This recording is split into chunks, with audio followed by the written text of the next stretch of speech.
오늘 하나님께서 우리에게 주시는 말씀은 시편 131편 1절로 3절까지의 말씀입니다. 여호와여, 내 마음이 교만치 아니하고 내 눈이 높지 아니하오며 내가 큰 일과 미치지 못할 기이한 일을 힘쓰지 아니하나이다. 실로 내가 내 심령으로 고요하고 평온케 하기를 젖된 아이가 그 어미 품에 있음 같게 하였나니 내 중심이 젖된 아이와 같도다. 이스라엘아, 지금부터 영원까지 여호와를 바랄지어다. 아멘. 저는 시편 131편 1절로 3절 말씀을 통해서 신자가 머문 자리는 화평하다라는 제목으로 주의 말씀을 선포하도록 하겠습니다. 사람들은 전쟁이나 다툼, 또 분열, 혼란보다 화평한 것을 좋아합니다. 왜냐하면 화평이 없는 곳에는 항상 고통이 동반되기 때문입니다. 화평한 곳에는 항상 편안함이 있고 기쁨이 있지만은 화평이 없는 곳에는 항상 고통이 따릅니다. 그래서 이스라엘 사람들은 인사할 때마다 샬롬이라고 인사합니다. 히브리 말로 이 샬롬이라는 말은 우리말로 바꾸면 평안하세요, 그런 뜻을 가지고 있습니다. 우리 한번 앞에 옆뒤 계신 분들하고 한번 인사했으면 좋겠습니다. 샬롬.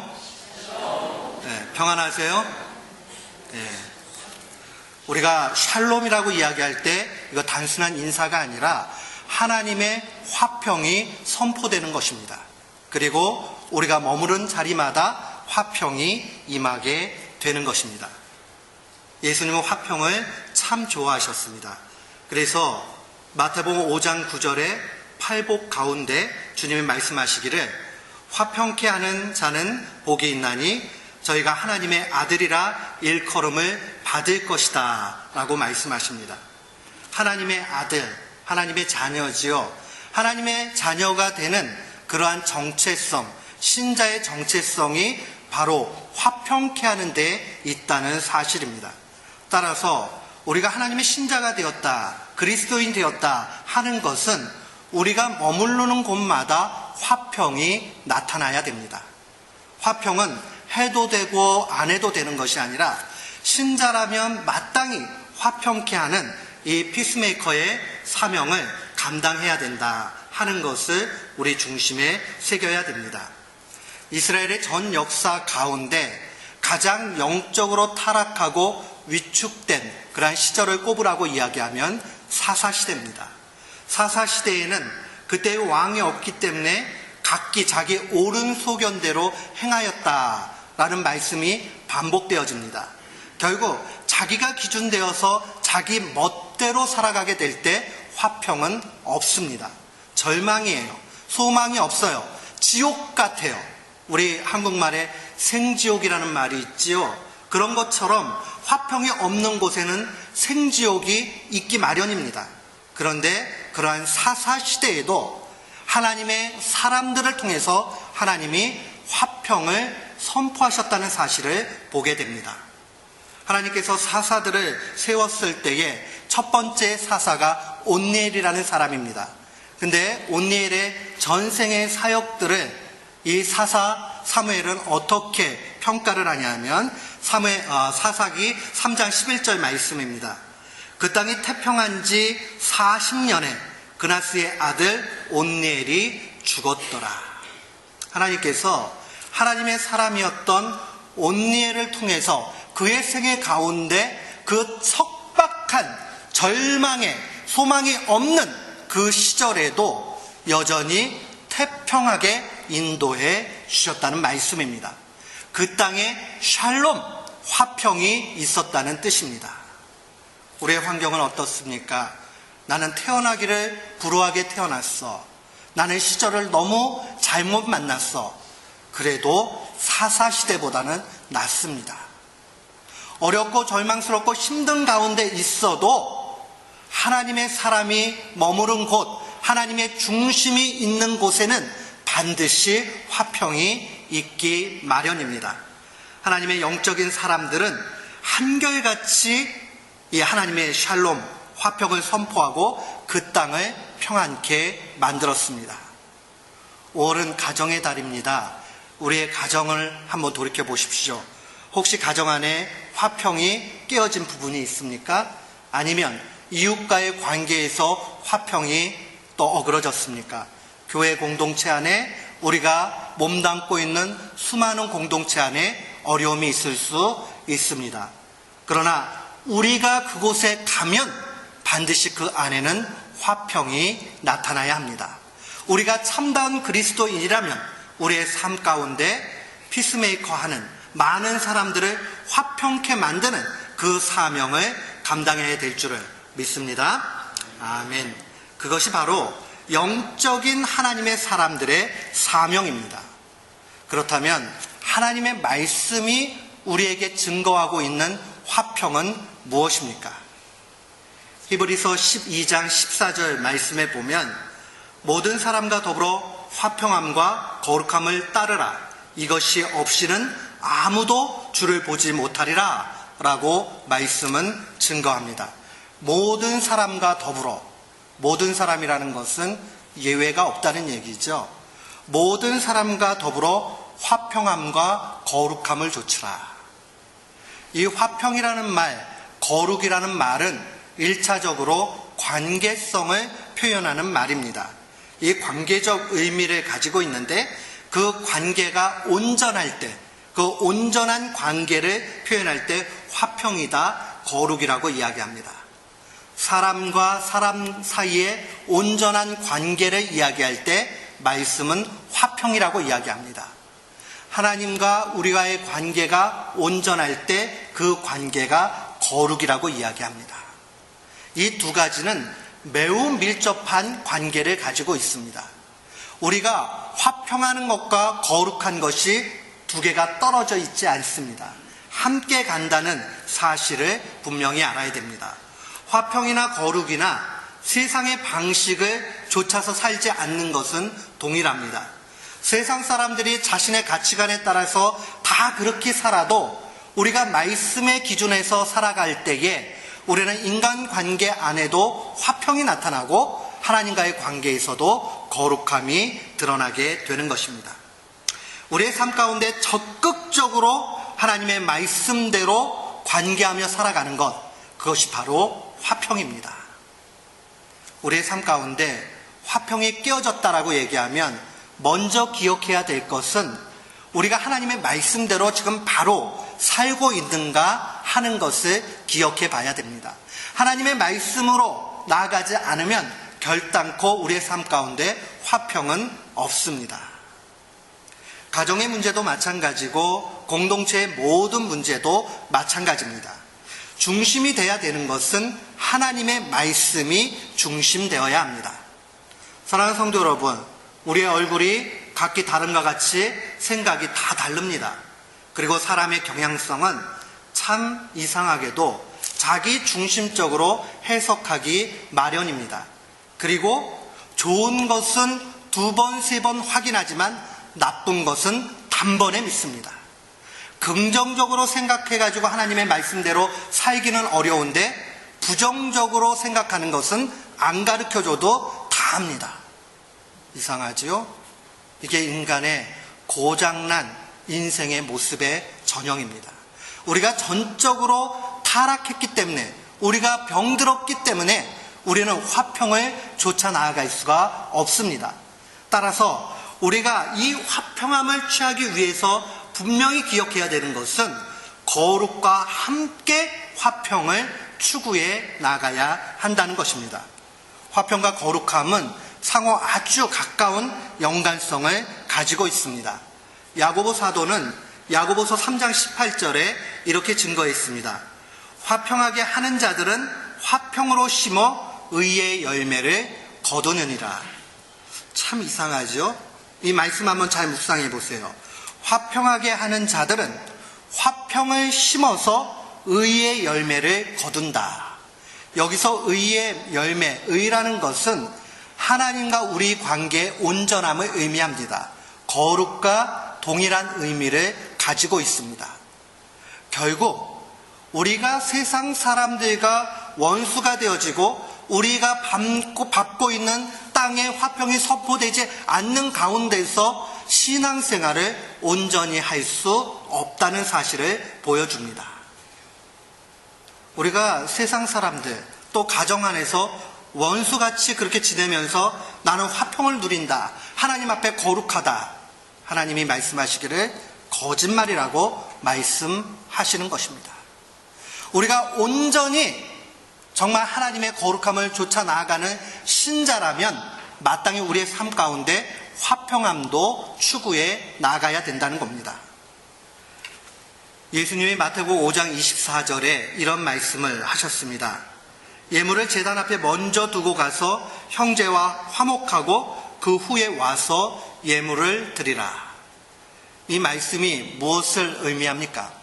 그것은 바로 우리가 얼마든지 사람들과의 관계들 속에서 이 화평함이 진행되지 않을 때에 거룩함도 깨어질 수 있다는 것을 분명히 보여주는 겁니다.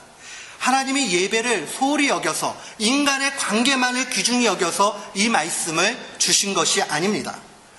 예물을 하나님 앞에 드리기 전에, 정말 제사를 드리기 전에 먼저 화평함을 추구해 나가라는 것이 사탄은 우리의 혼란한 마음 가운데서 분명히 공격하고 화평이 없는 가운데서 은혜 받지 못하도록 방해하기 때문이라는 겁니다. 그렇기 때문에 우리가 이 화평을 추구해 나가는 것을 먼저 기억해야 합니다. 사랑하는 성도 여러분, 우리가 발을 담고 있는 곳, 우리가 함께하는 곳마다 이 화평이 선포되지 않을 때에 사탄은 계속적으로 공격한다는 사실을 분명히 알아야 됩니다. 이것을 우리가 잘 이기고 나가야지만이 우리 안에 참다운 평강이 임하게 되는 것입니다. 교회도 마찬가지예요. 가정도 마찬가지예요. 그런데 전제가 되는 것이 있습니다. 그것은 사람 인간관계가 좋다고 해서 온전한 화평이 이루어진 것이 아니라는 거예요. 하나님과의 관계가 어그러진 상태에서 그 상태에서 결단코 사람과의 관계가 좋다고 모든 것이 화평 가운데 있다라고 생각해도 착각이라는 겁니다. 기초가 되는 것은 하나님과의 그 관계성에서 온전함을 기초로 해서 이웃과의 관계가 아름다워야 한다는 것을 의미합니다. 우리가 어떻게 하면 이웃과 화평하며 정말 우리의 마음속에 하나님이 주시는 샬롬, 그 평강을 누리며 살 수 있겠습니까? 오늘 본문의 시편 131편은 짧은 시편이지만 이 시편 말씀을 깊이 묵상하면 그 하나님께서 우리에게 요구하시는 화평의 길을 분명히 찾게 됩니다. 오늘 본문의 2절 말씀입니다.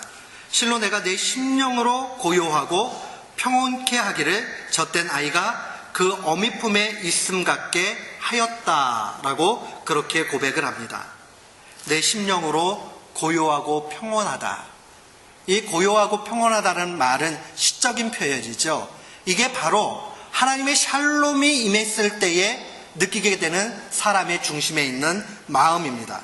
고요함과 평온함. 우리가 살아가면서 고요함과 평온함을 싫어하는 사람은 아무도 없습니다. 이 고요함과 평온함을 우리가 누리기 위해서 분명 필요한 것이 있다는 것입니다. 오늘 보니까 젖된 아이가 그 어미 품에 있음 같게 하였다. 이스라엘 사람들에게 있어서, 유대인들에게 있어서는 젖된 아이, 이 시절을 3세에서 4세로 봅니다. 보통 아이들을 한 3살까지 젖을 먹였다고 이야기를 해요. 그런데 이 젖된 아이가 어미 품에 있는 것, 우리가 이걸 좀 깊이 묵상해 볼 필요가 있습니다. 젖이 떼어졌다는 얘기는 더 이상의 젖이 공급되지 않는 상태입니다. 어린아이에게 있어서는 작은 일이 아니고 큰 충격의 상황입니다. 심하게 얘기하면 상실의 상황이고 더 심하게 이야기하면 절망의 상황입니다. 그 가운데 어미의 품에서 여전히 평안함을 누리는 것, 다른 말로 이야기하면 우리가 하박국의 고백을 인용할 수 있겠다 생각이 듭니다. 우리의 삶 가운데 무화과 나무에 열매가 없고 외양간에 모든 그 가축들이 없고 먹을 것도 없고 내세울 것도 없고 다 잃게 되었지만은 그러나 여호와 한 분만으로 만족하며 나아간다는 그 마음이겠지요. 결국 그 어머니가 계시다는, 엄마가 있다라는 그 존재 하나 때문에 평안함을 느끼는 것입니다. 성경적인 또 하나님께서 주시는 샬롬의 평강은 우리 조건이 뭐 좋은 것이 있어서, 내세울 만한 것이 있어서, 자랑거리가 있어서가 아니라 상실과 절망과 정말 바닥침과 말할 수 없는 고통 가운데서도 여전히 그럼에도 불구하고 주님의 품 안에서 은혜를 누리게 될 때 그것이 참다운 평강인 줄을 믿습니다. 아멘. 주님 안에서 우리에게 이 모습이 필요합니다. 우리가 어떻게 하면 이 어려운 그 환경 가운데서도 화평을 누리며 살 수 있겠습니까? 오늘 본문 말씀은 두 가지로 증거를 합니다. 먼저 우리가 기억해야 될 것은 모든 사람을 있는 모습 그대로 받아들이는 하나님의 지혜가 필요합니다. 하나님은 모든 사람을 있는 그대로 인정하시고 받아주십니다. 오늘 1절 말씀을 봅니다. 여호와여, 내 마음이 교만치 아니하고 내 눈이 높지 아니하오며 내가 큰 일과 미치지 못할 기이한 일을 힘쓰지 아니한다라고 고백을 합니다. 내 마음이 교만치 아니하고 눈이 높지 않다. 사람을 바라볼 때에, 또 자신을 바라볼 때에 지나치게 높은 기대와 요구가 있을 때에 사람은 좌절하고 또한 그 가운데서 절망합니다. 이것이 너무 크게 되면 결국 자신을 죽이게 되고 열등감에 사로잡히게 되어져 있습니다. 이것은 내 자신이나 타인과의 관계에서 그저 방치해 두는 것을 의미하는 것은 아닙니다. 그 사람의 있는 그 모습 그대로를 수용할 수 있는 넉넉한 신앙의 눈길이 필요하다는 겁니다. 하나님이 우리를 그렇게 여기시는 겁니다. 하나님이 만약에 하나님을 믿는 모든 사람은 박사학위를 가져야 된다. 하나님을 믿는 모든 사람은 1년에 몇십만 불, 몇백만 불 이상의 소득이 있어야 된다라는 기준을 제시하신다면 우리는 정말 좌절하고 절망하고 하나님 믿는 일이 너무 힘들다라고 낙심할 것입니다. 그러나 하나님은 우리가 있는 그 형편 그대로 인도해 주십니다. 부족하면 부족한 대로, 연약하면 연약한 대로 하나님은 은혜를 베풀어 주십니다. 바울 사도는 세상적으로 내세울 것 많은 사람이었습니다. 그러나 그에게도 육신의 가시가 있었습니다. 많은 학자들은 그 육신의 가시를 두 가지로 해석합니다. 그가 오랜 시간 간질로 인하여 고생을 했다라고 보기도 하고, 또 그가 회심했을 때에 부활하신 예수 그리스도를 강렬한 빛 가운데 만나는 일을 통해서 안질의 고통을 가지고 평생을 살았습니다. 그것으로 인해서 하나님 앞에 3번 기도합니다. 이 육체의 가시를 제하여 달라고 그가 열심히 기도합니다. 그는 병자도 낫게 했고 죽은 자도 살리는 능력을 발휘했던 기도의 사람입니다. 그가 기도했을 때에 하나님은 거절하셨습니다. 그리고 고린도후서 12장 9절에 그는 이렇게 고백합니다. 나에게 이르시기를 내 은혜가 네게 족하도다. 이는 내 능력이 약한 데서 온전하여 짐이라 하신지라. 그러므로 도리어 크게 기뻐함으로 나의 여러 약한 것들에 대하여 자랑하리니 이는 그리스도의 능력이 내게 머물러 있게 하려 함이라 라고 증거합니다. 얼마나 위대한 고백입니까? 그에게 있는 육신의 연약함, 부족함을 오히려 감사로 여깁니다.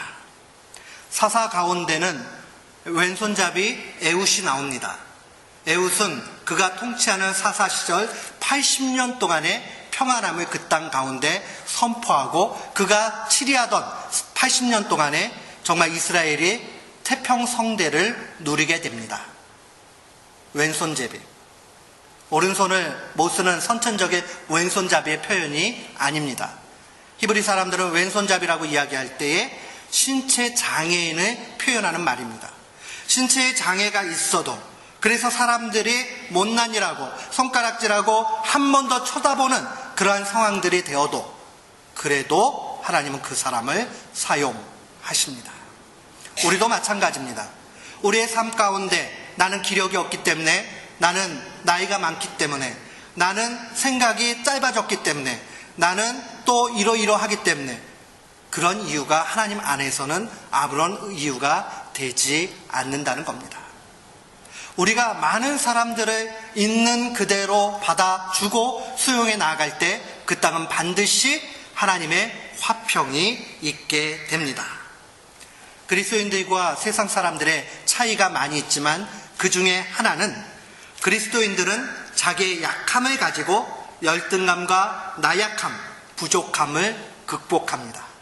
오히려 약함을 자랑하고 약함을 통해서 일어나서 주님 앞에 나아가게 되어져 있습니다. 사랑하는 성도 여러분, 우리의 나약함이 무엇입니까? 나로 하여금 평생에 정말 힘들게 만들고 좌절하게 만들고 지치게 만드는 것이 무엇입니까?